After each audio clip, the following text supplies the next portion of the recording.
kids of color for hanging out in groups of more than one. Unfortunately, the conditions in which young people live in have not changed that drastically since 2001. Yesterday, President Obama was in the city of Chicago giving a relatively lame speech, I think, about the conditions in which you all live on a regular basis. And so I think it's not on a politician to change it, because we know the mayor's not going to change anything. We know the president's not going to change anything, but we do believe in the power of us collectively to change the conditions in which we live.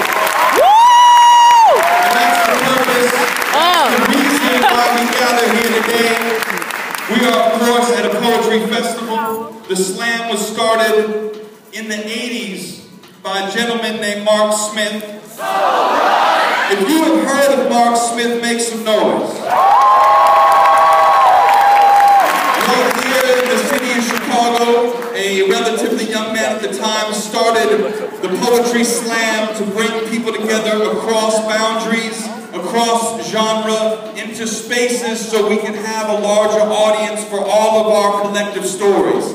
Mark Smith is an author, an activist, and one of the most important entertainers in the history of this city. He's in the building this morning. Y'all make some noise for Mark.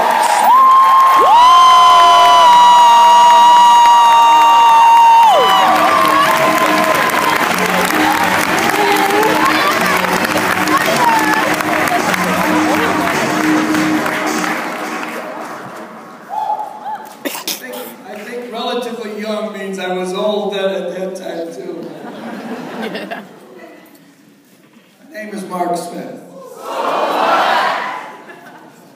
As you probably all know, you are part of an international poetry slam movement. There are events like this going on right now all over the world. From small workshops, poetry workshops, slam workshops on Reunion Island in the middle of the Indian Ocean, to the National Poetry Slam in Hamburg a couple of years ago, where there was, for their final night, there was 6,000 people in a sports entertainment arena listening to slam poetry. It's not only a movement, you're part of an extended family.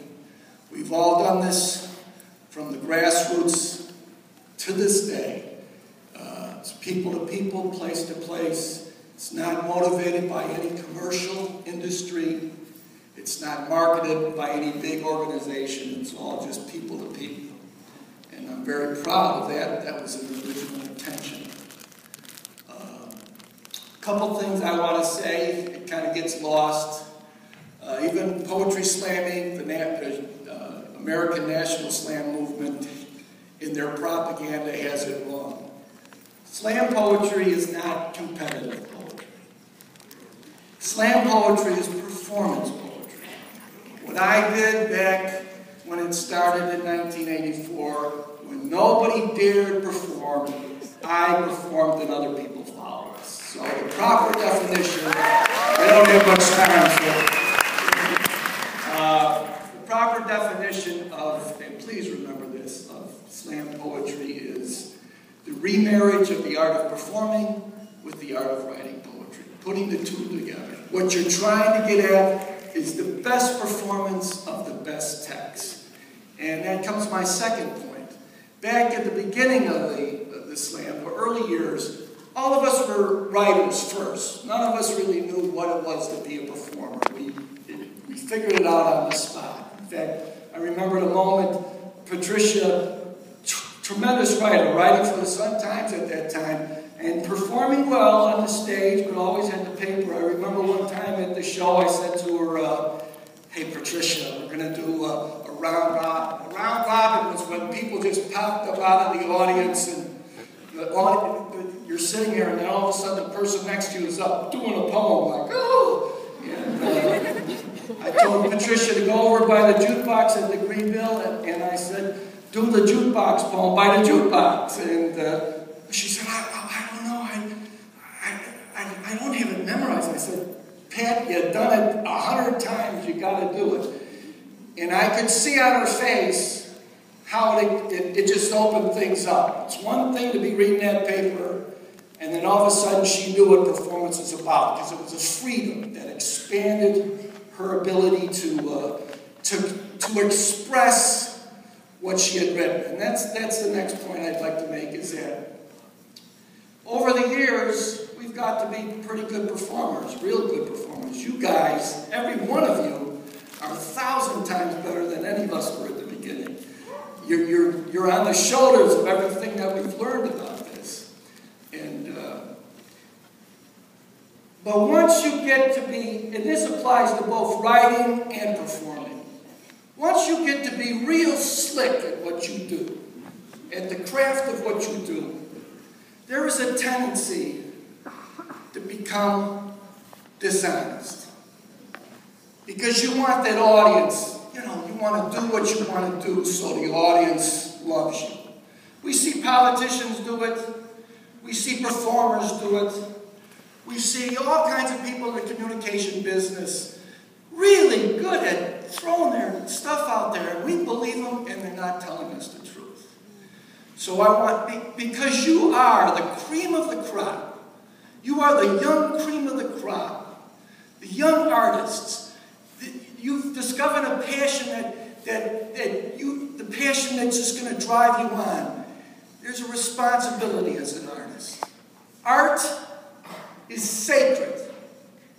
Art is a sacred thing. The writers that we admire over the centuries are not the ones that they got their face on the news or something. They're the ones that went to prison. They're the ones that were persecuted because they dared to speak the honest truth. Not the stuff that people wanted to hear. So both in your performances and in your writing, strive to be thoroughly honest with yourself and with your community. That's a very important thing. So, and the last thing I'd like to say is that this thing that's happening, your coaches and the organizers and the educators that are working with you, that's part of the slam, to be of service to other people. That's how it's spread. But don't lose sight that these people running around helping you, they're performers too sometimes. And they're some of the top performers in Chicago, in the nation. And we hope that you pass on as they have. Take that tradition, even when you get to be so great that you don't get so great in the eyes of the world that you can't bend down and help somebody else. That's part of this tradition. That's what's there. So I'm supposed to do a couple poems to show that